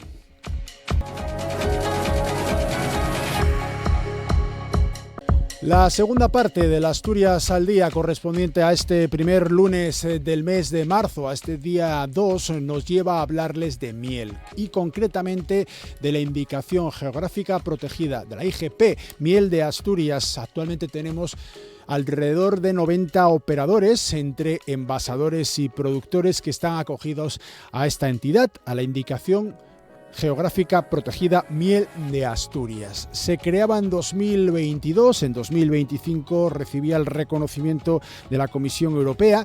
Y ahora damos un paso más en la protección con el proyecto Watson. Es un proyecto que en realidad también viene de Europa, una iniciativa que la IGP desarrolla con Asincar y con el Principado para garantizar la autenticidad de nuestra miel y luchar así también contra el fraude.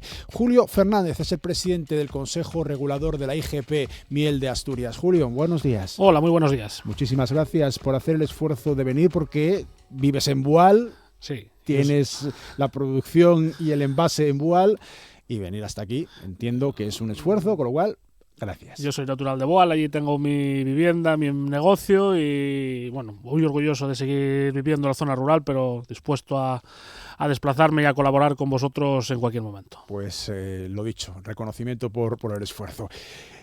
Regulador, Consejo Regulador, que tenéis asociados envasadores y productores, y como en tu caso, a unas las dos figuras. Eso es importante aclararlo. Sí, dentro del Consejo Regulador hay esas dos figuras que tú nombras, la gente que solo se dedica a la producción y la gente que se dedica a la extracción y el envasado de la miel y a la comercialización de la misma. Por ejemplo, en el caso nuestro tenemos esas dos secciones, somos productores y envasadores. Hay muchos compañeros que tienen las dos figuras reconocidas y mucha otra gente que se dedica a cualquiera de ellas por separado. Teníamos antes con nosotros a los miembros de la DOP Sidra de Asturias y comentábamos con ellos la polémica que hubo en 2002 cuando se crea el Consejo Regulador, cuando se empiezan a etiquetar las botellas. En 2022, me acuerdo, también hubo cierta polémica en Asturias con la miel, cuando se crea la IGP. Había gente que decía, esto va a suponer el declive absoluto del sector, que mucha gente que está produciendo deje de hacerlo. Bueno, lleváis ya para 4 añinos. ¿Qué balance haces? Yo creo que todo lo contrario. Yo creo que la puesta en marcha de una marca de calidad, sean cualquiera de los productos asturianos, es muy positiva. Sobre todo una marca de calidad es una garantía para el consumidor. En el caso nuestro sí que en aquellos momentos, como tú dices, se creó un poco de, yo creo que de confusión, al final pues se sacan a la luz o noticias o comentarios que no están fundamentados, que no tenían razón, que no eran verdaderos. Se quería un poco vender que la marca de calidad iba a acabar con los pequeños apicultores y bueno, es todo lo contrario. En nuestra marca de calidad hoy hay apicultores con 3.000 colmenas y apicultores con 5 colmenas, que es un ejemplo de que aquello no era verdad. Y yo creo que lo importante de esta marca de calidad, de IGP Miel de Asturias, al final es poner en valor ese producto, certificar que ese producto es producido, extraído y envasado en el Principado de Asturias y que es una garantía para el consumidor. Y yo personalmente creo que eso nos ayuda a todos, a los grandes, a los medianos y a los pequeños. No excluye a nadie. Como te digo, tenemos el mayor apicultor o productor de Asturias está dentro de la IGP y tenemos gente con 10 colmenas que están también participando en la misma. Y hubo compañeros que se quedaron fuera de forma voluntaria porque no vieron correcta la IGP, no cumplía sus expectativas. Bueno, a día de hoy tenemos gente que aún no está dentro de la marca de calidad. Tenemos que trabajar para que poco a poco se vayan adhiriendo a ella. Yo creo que el crecimiento también fue exponencial en estos 3 años. Todos los años tenemos nuevos productores, nuevos envasadores dentro de la misma y tenemos que seguir trabajando para que esa gente vea que al final llevar en sus tarros ese sello de de calidad es positivo para ellos, es un valor añadido para su producto y que poco a poco pues vayan viendo eso. Al final aquí todo está un poco encaminado al beneficio, a la rentabilidad del producto, y yo creo que tenemos que ser capaces de convencer al productor y al envasador de que llevar ese sello al final es un beneficio para ellos. Y para conseguir también garantizar la calidad de nuestra miel, se lanza este proyecto Watson que viene de Europa. Se desarrolla un sensor portátil para identificar el origen botánico de la miel. El objetivo es reforzar la trazabilidad y garantizar su calidad y su origen. Dispositivos que ayudan a las entidades que realizan los controles de calidad, pero también a vosotros, a los apicultores, ya que podéis identificar los orígenes botánicos de vuestras mieles de forma rápida y sencilla para poder después etiquetarlas según las diferentes variedades. Esa es la teoría y suena muy bien. Vamos a escucharlo en el trabajo que han realizado nuestros compañeros de TPA Noticias, cómo lo explica la investigadora de Asincar. De ahí se ha desarrollado en ese centro que está ubicado en Llanera. Escuchamos a Noemí Quintanal. Hemos seleccionado un dispositivo NIR portátil de bajo coste y desarrollado un modelo predictivo que es capaz de decirnos en cuestión de segundos si la miel es pura o es adulterada, en contra de los análisis estándares de laboratorio que se deberían hacer y tardarían días o incluso semanas. Armando Menéndez, gestor de proyectos de I+D de Asincar, explica cómo funciona este sensor. Hay que indicar que el sensor no está finalizado, ya que es un proyecto de I+D, hemos terminado un prototipo y lo que hemos hecho es demostrar la viabilidad de esta tecnología para la aplicación que buscamos. Todavía queda un trabajo de mejora y afinamiento de este dispositivo para evitar que dé falsos positivos, que dé errores en las medidas, ¿no? En un futuro formará parte del equipo de control que llevan tanto la IGP como la Consejería, pero incluso también aquellos envasadores que compren miel a terceros podrán disponer de esta herramienta para comprobar, verificar que la miel que compran tiene la calidad que ellos desean. ¿Cómo lo habéis recibido desde la IGP? Lo primero, ¿cómo sale la idea? ¿Viene de Europa, pero se ponen en contacto con vosotros? ¿Lo hace el Principado? ¿Cómo? Bueno, la idea viene de Europa, es un proyecto de la Comunidad Económica Europea. Nosotros estábamos trabajando con Asincar, que es nuestro organismo de control, y ellos nos ofrecen la posibilidad de participar juntos en este proyecto. Somos el único producto español que está dentro de este proyecto. Son 6 productos a nivel europeo. Nosotros somos los únicos a nivel español que estamos dentro del proyecto Watson. Yo creo que es, pues como decían los compañeros de Asincar, que es muy importante para el sector porque nos puede ayudar en distintas fases del mismo. Se está trabajando mucho en que estos dispositivos que ellos nombraban nos sirvan sobre todo para darnos rápidamente el origen botánico de nuestras mieles. A día de hoy falta mucho trabajo porque al final eso se consigue dándoles muchas muestras a analizar, dotándolos de muchísima información, y tenemos que seguir dándoles esas muestras y esa información que necesitan. Lo vemos muy importante en esa línea porque nos puede facilitar mucho nuestro trabajo a la hora de hacer el etiquetado de la miel, no tener que esperar por análisis de laboratorio, que simplemente con ese sensor, una muestra de miel, nos diga si esa miel es brezo, es castaño, es cayuna, es eucalipto. Ahora mismo es capaz de detectar ya las mieles multiflorales que tenemos en Asturias, bosque, costa, montaña, porque de esas mieles sí que fueron capaces de darles muchas más muestras que las monoflorales, que es más difícil conseguirlas. Y toca seguir trabajando para seguir desarrollando ese sensor y que ayude sobre todo a la miel asturiana a seguir dándole ese valor y esa calidad que tiene. Todavía quedan unos cuantos meses para poder tenerlo cada productor en la mano y poder utilizarlo. El precio del sensor, ¿ya se sabe cuánto va a ser? ¿Quién lo va a pagar? No se sabe. El proyecto Watson finalizaba en estos días que estamos ahora, a finales del mes de febrero, y ahora tocará seguir buscando financiación o grupos de trabajo para seguir dotándolo de esa información necesaria. Como decía nuestro compañero Armando Asincar, eso va a ser importante para la gente del organismo de control, para la consejería en los controles que hace, y toca, como decíamos, seguir trabajando en él para completarlo, para que tenga esa memoria lo más llena posible y poder detectar esos tipos de mieles. El tema es que se calcula que más de la mitad de la miel que se vende actualmente en Europa está adulterada con azúcares más baratos y de peor calidad, o directamente mezclando miel que no es de origen conocido y que es peor directamente, para abultar más, ¿no? Esto para vosotros es fundamental. Tenéis un producto que está amparado en una IGP y que por lo tanto tiene unos estándares de calidad que hay que preservar y destacar. ¿Y cómo se consigue eso? Bueno, pues demostrándolo, ¿no? Con este sensor. Bueno, se consigue también demostrándolo a través de todos los análisis y auditorías que desde el Consejo Regulador, a través del organismo de control, sometemos a nuestros productores y envasadores. Todos se les realiza una auditoría al año donde se comprueba la trazabilidad de los productos, se hace análisis físico-químicos, polínicos y organoléticos de todos los lotes o de una gran parte de los lotes que se certifica. El mismo organismo de control tiene la capacidad para coger muestras de la gente que estamos dentro del EGP en cualquier establecimiento y hacer análisis de esas mieles y que se corresponda con el etiquetado que tenemos en los mismos. Que ponemos miel de brezo, que sea miel de brezo; si ponemos que es castaño, que sea miel de castaño.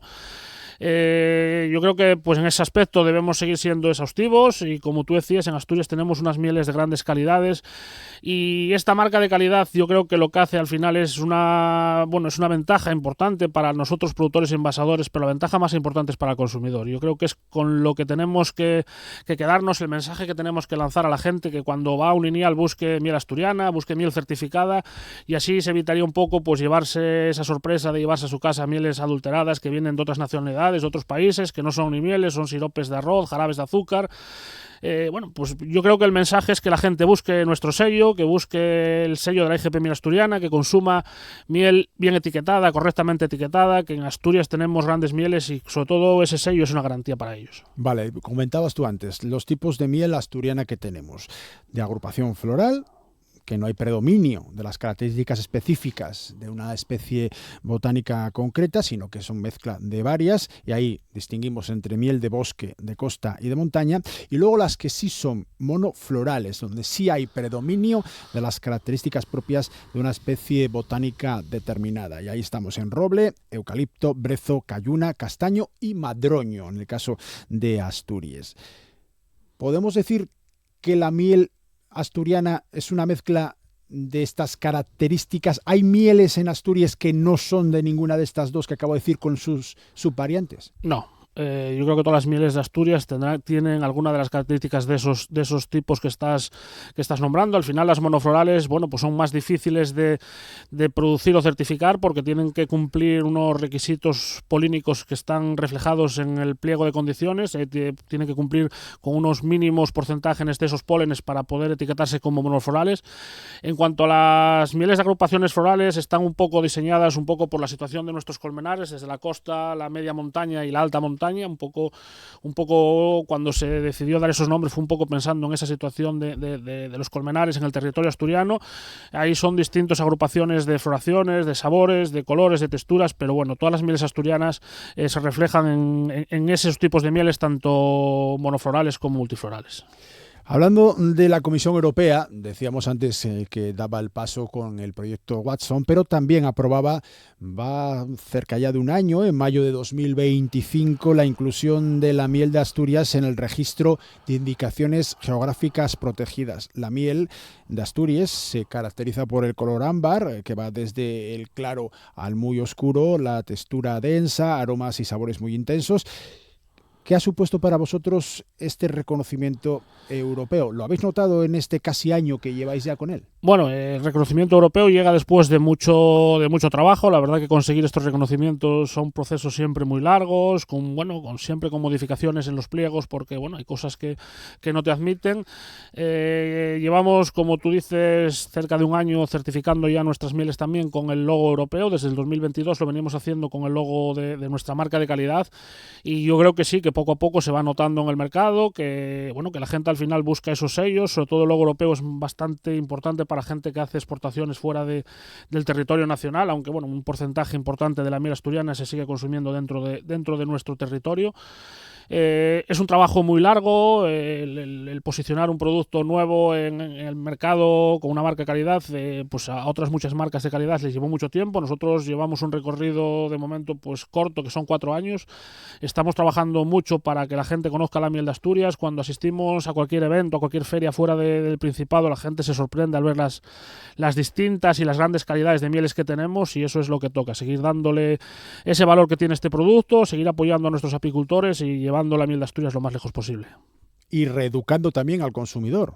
Tenéis un lema: saca la miel de la tostada pero que sea asturiana. Es decir, no solamente vale para desayunar con una tostada, vale para todo tipo de platos y especialmente, lo decís en vuestra web, en elaboraciones saladas. Sí, venimos trabajando mucho desde el inicio en hacer ver que la miel no es simplemente ese consumo que teníamos o ese consumo que se relacionaba de tomarnos una cucharada de miel cuando tenemos una gripe, cuando la necesitamos. Queremos conseguir que la miel sea un alimento más en nuestras cocinas, en las cocinas de cualquiera de nosotros. Como puedes ver o tú dices en la página, aparecen recetas de grandes cocineros utilizando la miel con carnes, con pescados, en ensaladas, en postres. Entonces, bueno, eso es lo que queremos ver. Queremos ver y hacer ver que la miel es un producto muy versátil, que se puede utilizar en todo tipo de cocinas.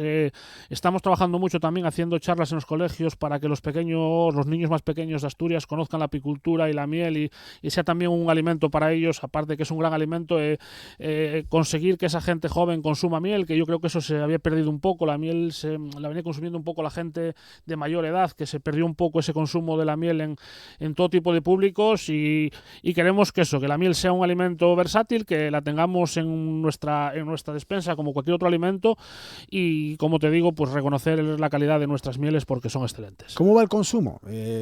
Hablando de tratar de ampliar las vías en las que se consume la miel asturiana. ¿Cómo va el consumo de productos de la IGP? ¿Tenéis un porcentaje al alza? ¿Al revés? ¿Estáis estabilizados o bajando? No tenemos aún cerrados los datos de certificación de este año 2025. Estamos solicitándolos en estos momentos a todos los operadores.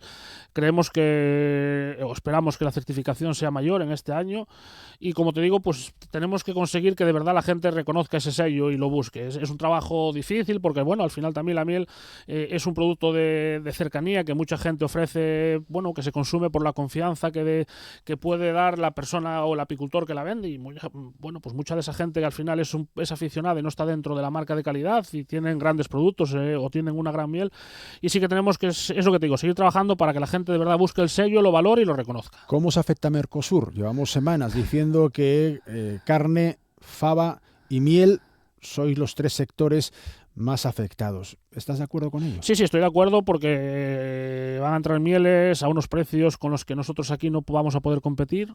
Es imposible. El coste de producción de la miel en Asturias no se puede equiparar para nada con los costes de producción de la miel en esos países, y con la duda de si esos tipos de mieles que van a entrar están sometidos a los controles a los que nosotros estamos aquí, tanto por los organismos de control como por las administraciones públicas. Yo creo que van a entrar mieles con calidades mucho más deficientes que las que producimos aquí. Lo único que tenemos que hacer ver es al consumidor lo que venía reclamando antes. De verdad que cuando vaya a un lineal reconozca cuál es la miel asturiana, cuál es una miel 100% segura, que busque ese sello, y yo creo que con eso nos evitamos el poder llevarnos a casa un producto que no cumpla con los requisitos que nos merecemos. Y otro de los clásicos, cada vez que nos ponemos en contacto contigo, tanto los compañeros de la radio como de la tele asturiana, tiene que ver con la velutina.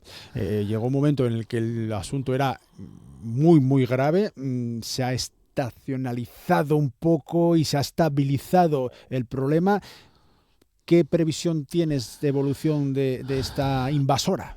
Bueno, en el año 25 tuvimos de nuevo un crecimiento de presencia de Vespa velutina en Asturias. Es uno de los graves problemas que tenemos en estos momentos. Cada vez está colonizando más zona del Principado de Asturias. Es una lucha difícil que tenemos que hacer desde los apicultores, la administración y una lucha muy importante que está haciendo un voluntariado que sin ellos no seríamos capaces de llevar a cabo todas las medidas que están haciendo. Tengo que reconocerlo y yo creo que es mérito y reconocer por parte de todos el trabajo que está haciendo mucha gente voluntaria, que no tiene nada que ver con la apicultura. Pero bueno, la avispa no es un problema solo de la apicultura, que es un problema general. Antes hablabas con los compañeros de Sidra, es un problema que tienen ellos en las polinizaciones de los manzanos, porque en esa época no hay abejas en sus pomaradas y tienen problemas de polinización. Es un problema con los animales porque son capaces de devorar carne, devorar un ternero. Es un problema grave que tenemos que seguir teniendo una lucha muy activa contra ella. Y bueno, yo creo y esperemos que poco a poco vayamos llegando a controlarla y a poder convivir con ella. Es un problema que ha venido para quedarse, no vamos a conseguir erradicarlo, eso está clarísimo, y que poco a poco entre todas esas entidades entidades consigamos controlarlo y poder convivir con ella los diferentes sectores. Y ya para acabar, Julio, casi como empezábamos, ¿no? Vienes de Bual, vienes de una zona poco poblada, vienes de una zona en la que faltan recursos económicos. Una reflexión sobre la importancia de la apicultura, y en este caso de la IGP Miel de Asturias, para asentar población, para dar recursos económicos a zonas como la tuya o como cualquier otra dentro de nuestra comunidad autónoma. Bueno, pues yo creo que la apicultura es una de esas actividades que por suerte tenemos que desarrollar en la zona rural, incluso en las zonas más recónditas del Principado de Asturias, en zonas de difíciles accesos, en grandes zonas de bosques, de las grandes reservas que tenemos en el Principado de Asturias. Como tú dices, al final los apicultores somos parte de esa fijación de población en el mundo rural, tenemos que desarrollar ahí nuestras actividades. Para mí personalmente es un orgullo, yo soy defensor de la zona rural 100%, soy boalés de toda la vida, allí viví toda mi vida y allí tengo mis negocios, y yo creo que es uno de los sectores más importantes que tenemos para mantener esa fijación y esa de población en la zona rural. Somos muy importantes para la biodiversidad, como hablábamos antes, sin abejas se termina la polinización o va a tener graves problemas, y yo creo que hay que seguir trabajando y apostando por este tipo de sectores, por seguir fijando población en esas zonas y seguir luchando porque zonas tan bonitas como puede ser Boal o como puede ser cualquier otra zona rural del occidente de Asturias no se mueran y se queden despobladas. Pues estamos hablando con Julio Fernández, iba a decir Rodríguez, Julio Fernández, que es el presidente de la IGP Miel de Asturias. Muchísimas gracias por atendernos, que vaya todo muy bien. Muchas gracias a vosotros. Continuamos en Asturias al Día con más contenidos.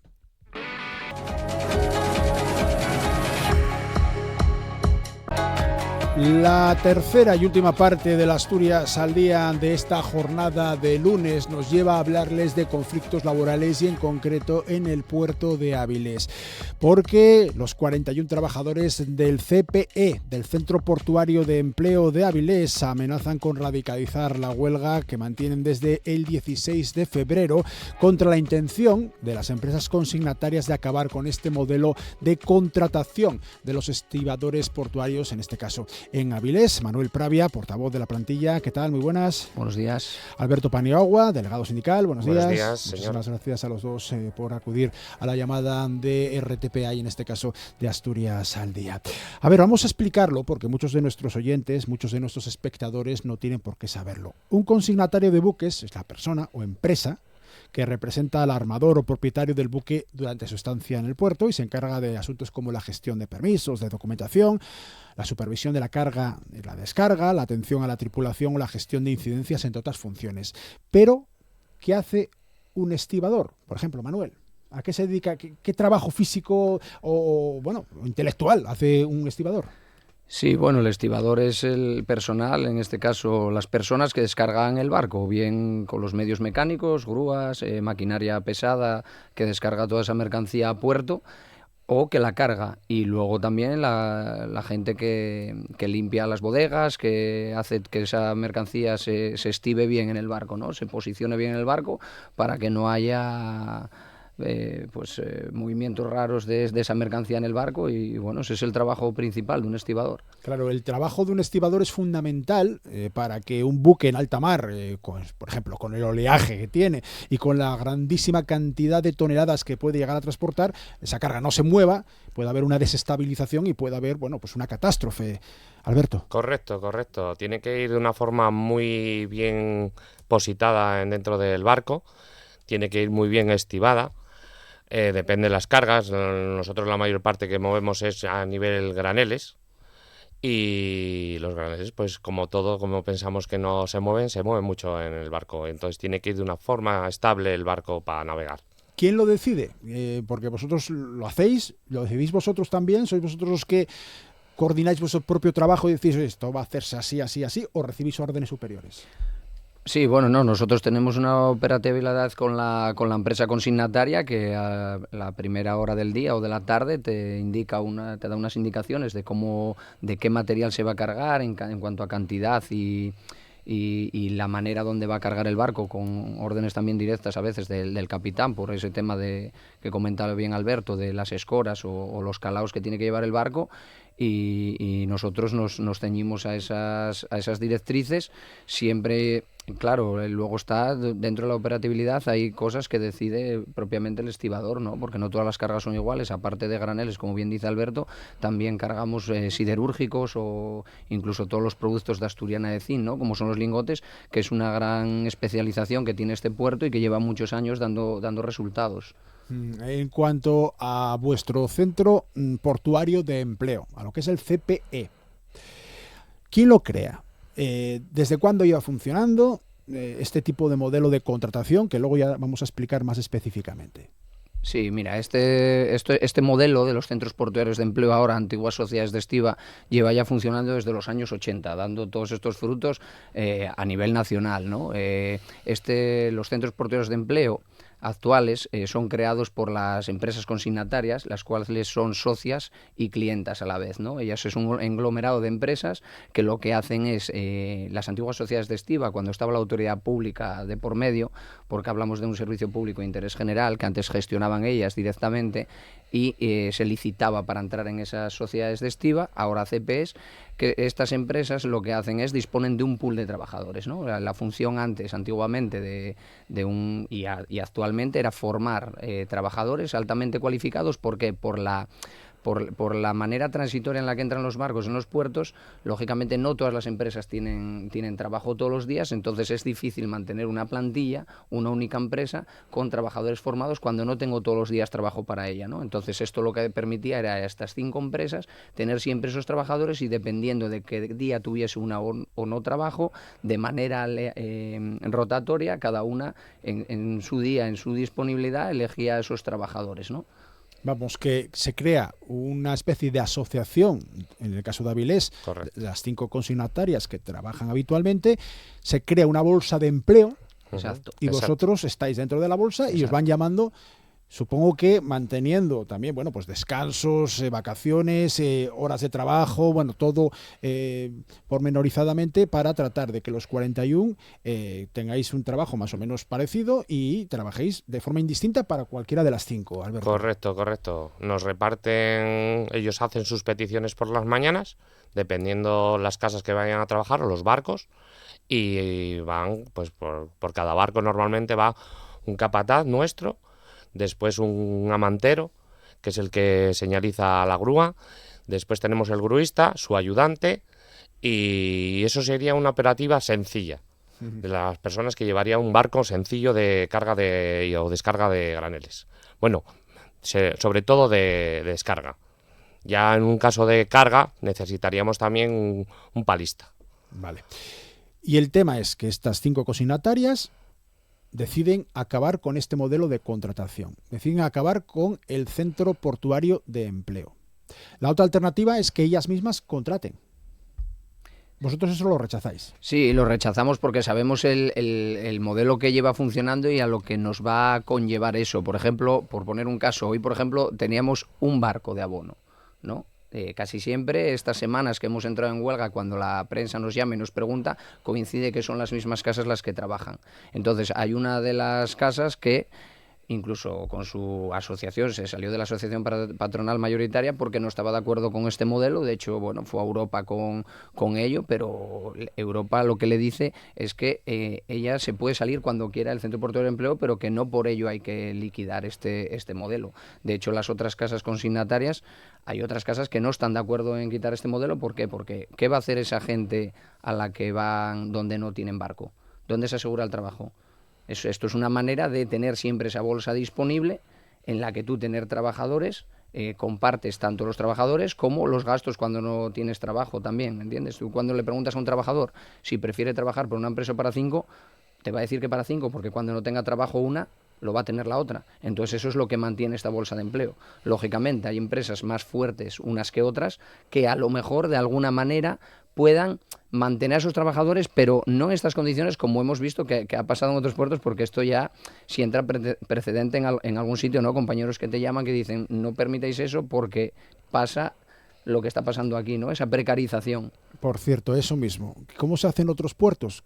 ¿Cómo se hace, por ejemplo, en el Musel, que es el puerto hermano, en Sisión? No, eso es una de las cosas que nos sorprende mucho, porque Gijón aboga por el centro portuario de empleo. Entonces, de hecho, el otro día se anuncia que firma un convenio, que no quiere decir, y le dimos la enhorabuena a los compañeros de Gijón, que se firme un convenio no quiere decir que mañana la empresa no pueda liquidar el Centro Portuario de Empleo, porque nosotros convenio tenemos. La cosa es el modelo. Aquí estamos hablando de una defensa de modelo. No entendemos como economías. Nosotros tenemos el apoyo internacional de los estibadores y estamos recibiendo un montón de pruebas de apoyo, porque esto es un tema de modelo. No entendemos como una economía mundial, como la estadounidense, la costa este de Estados Unidos, el ILA, el sindicato estadounidense que defiende al pool de trabajadores y se ha aceptado por el gobierno estadounidense. Entonces, como modelo sabemos lo que es, llevamos muchos años en esto, vemos que esto es una trampa hacia un modelo que ya sabemos que en otros puertos no es efectivo y que lo que hace es llevar a una merma tanto de condiciones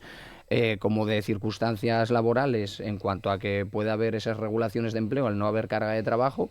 Y bueno, lejos de eso, creo que estamos haciendo una defensa de la dignidad del trabajador, de la defensa de una profesión que lleva muchísimos años dando esa productividad a los puertos y de ahí ese crecimiento.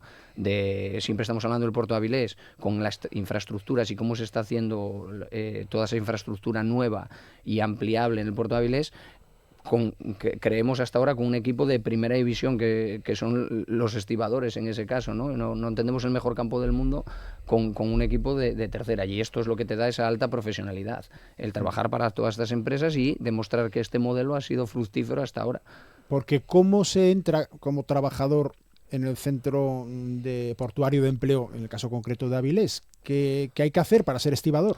Pues nosotros en su día entramos en una selección que se hizo a través del BOPA, que se podía apuntar todo el mundo que quisiera a nivel nacional, y a partir de ahí, pues una selección con tus entrevistas, tus pruebas y todo.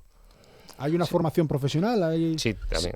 Sí, a día de hoy, vamos a ver, nosotros cuando entramos, por matizar un poco lo que dice Alberto, salió en su día una orden ministerial en la que detallaba las profesiones, las titulaciones que eran acordes para entrar en la estiba, ¿vale? Se hizo una convocatoria pública, como dice Alberto. A día de hoy, en la Escuela Náutico-Pesquera hay unos certificados de profesionalidad donde la gente se puede apuntar y después, con un certificado y una habilitación, puede acceder a trabajar en los muelles. Sí es cierto que no es una profesión fácil de entrar, precisamente porque, dése cuenta lo que estamos reclamando ahora.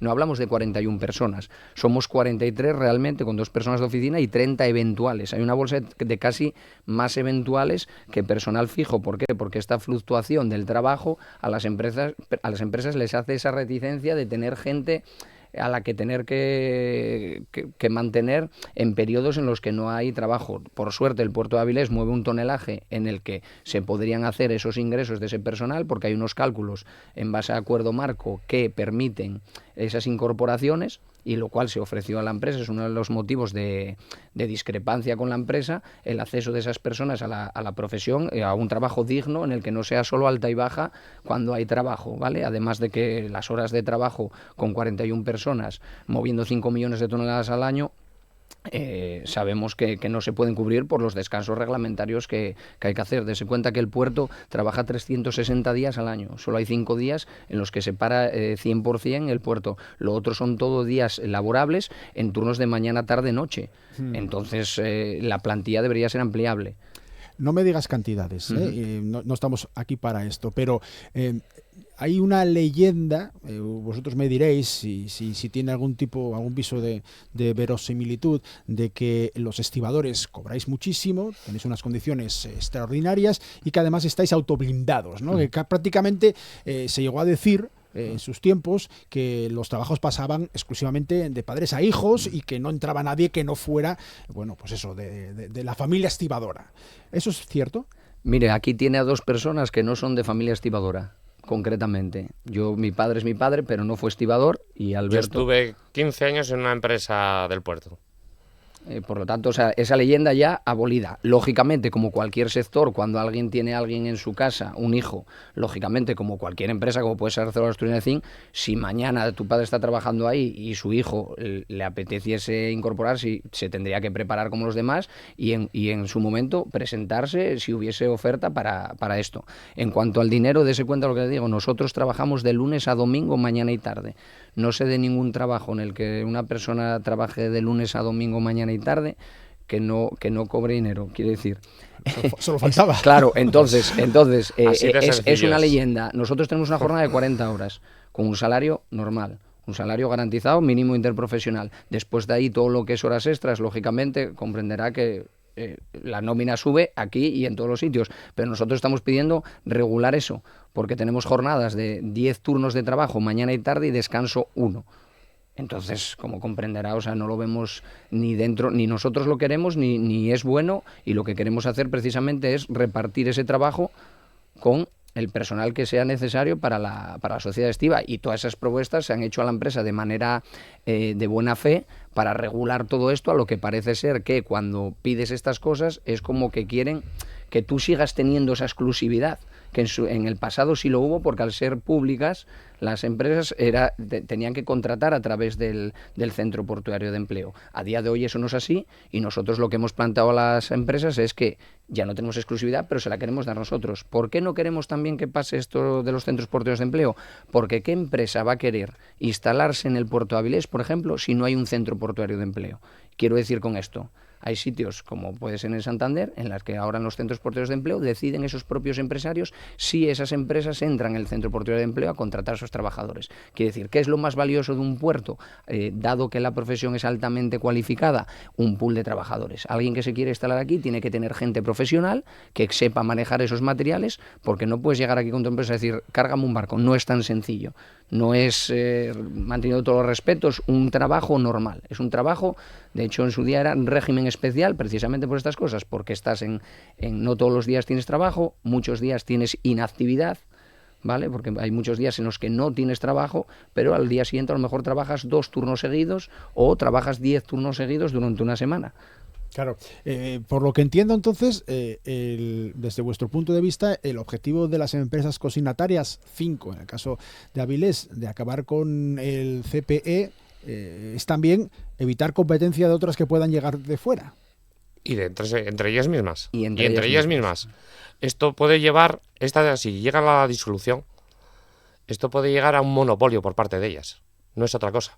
Sino se están peleando entre ellas para ver quién copa más el mercado.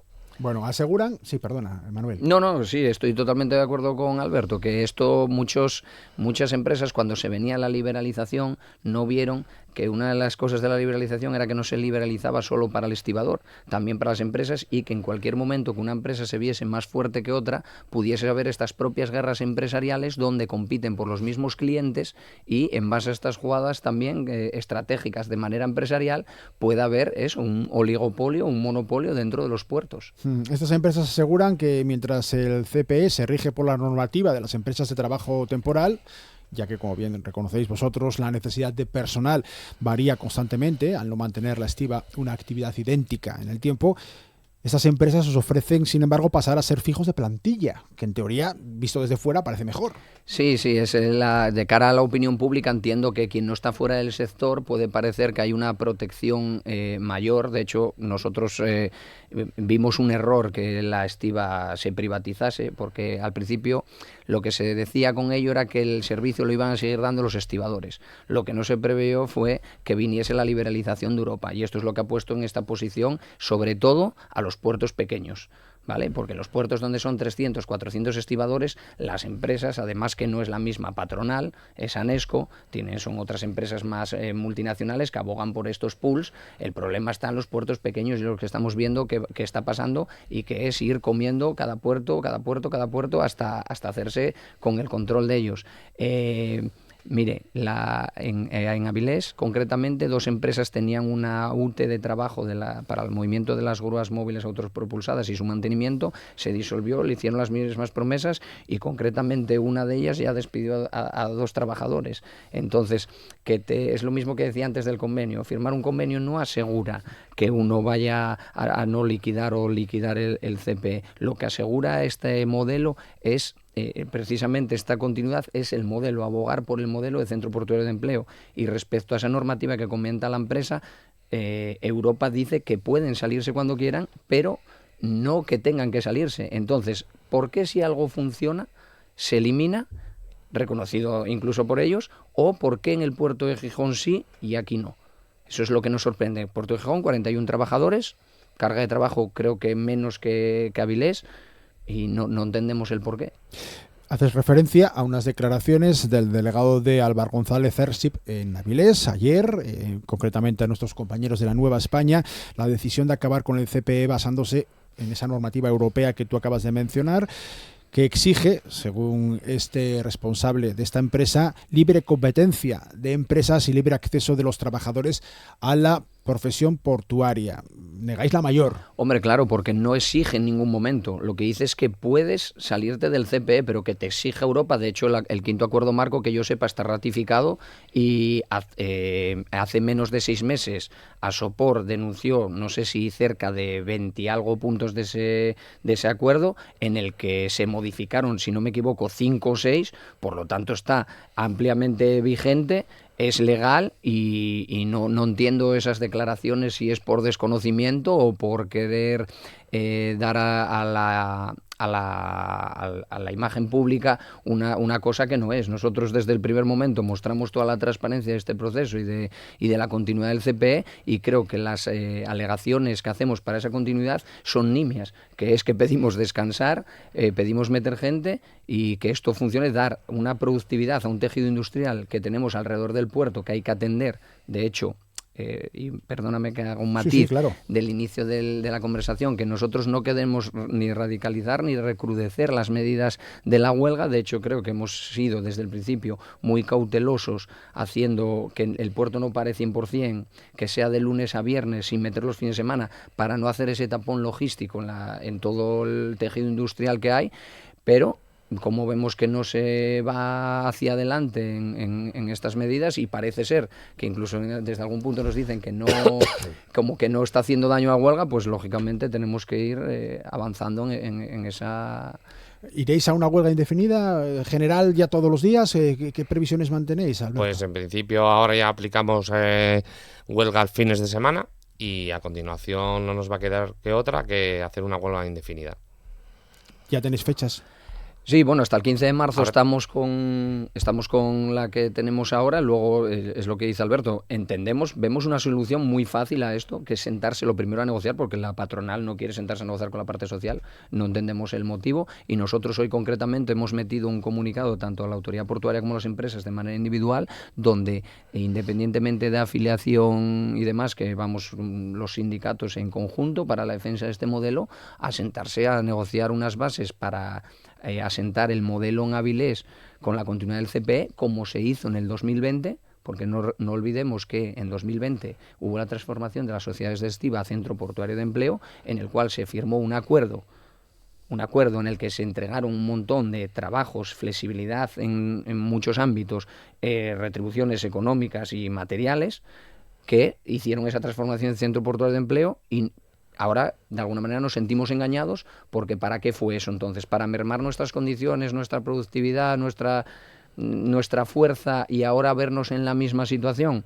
No lo entendemos. No vemos ni causas. Primero decían que era porque les existía por ley el disolver el CPE, luego que causas organizativas y de eficacia. O sea, sabemos que no todas las empresas quieren liquidar, y no vamos a caer en esta trampa por mucho que nos digan, porque sabemos lo que nos espera tanto a nosotros como a la productividad en el puerto de Avilés. Hace unos días os reuníais con el presidente de la Autoridad Portuaria de Avilés, con el exalcalde Santiago Rodríguez Vega, que al final daba la razón a las consignatarias. Decía que el puerto no puede obligar a las consignatarias a mantener una relación laboral con el personal de estiba, con vosotros, a través del Centro Portuario de Empleo, puesto que, según trasladan, no está dando los resultados esperados en cuanto a competitividad y eficacia. No sé si recibíais un golpe que no esperabais. Bueno, a ver, no es que la verdad que sabíamos que era una reunión un poco más de mero trámite. Nosotros le intentamos hacer saber al presidente, en este caso, todas las inquietudes, pero vimos que ya estaba tomada la decisión. De hecho, cuando salimos de la autoridad portuaria, ya emiten el comunicado, veíamos que no había mucho margen de actuación. Que la autoridad portuaria no pueda obligar a las empresas no quiere decir que no pueda mediar y velar por los intereses del puerto de Avilés y de todas y cada una de las empresas. Porque aquí estamos hablando de una empresa que concretamente quiere abandonar el CPE, otra solo lo quiere abandonar en Avilés, no sabemos por qué, cuál es el motivo. A lo mejor somos nosotros que no le gustamos que reclamemos nuestros derechos, no lo sé, no he tenido la oportunidad de preguntarlo porque como no nos reciben, y luego sabemos de otras tres que no quieren abandonar por el volumen de trabajo. Entonces, bueno, son declaraciones que como buen político pues tocará hacer, ¿no? No vamos a entrar tampoco a evaluar más allá de que sabemos lo que nos espera y sabemos que tenemos un largo futuro y que no es lo mejor para el puerto de Avilés. Y ya para acabar, 30 segundinos, por favor, Alberto. Sí habéis recibido apoyo de gran número de compañeros de los puertos, de prácticamente todo el mundo. De todo el mundo, de todo el mundo.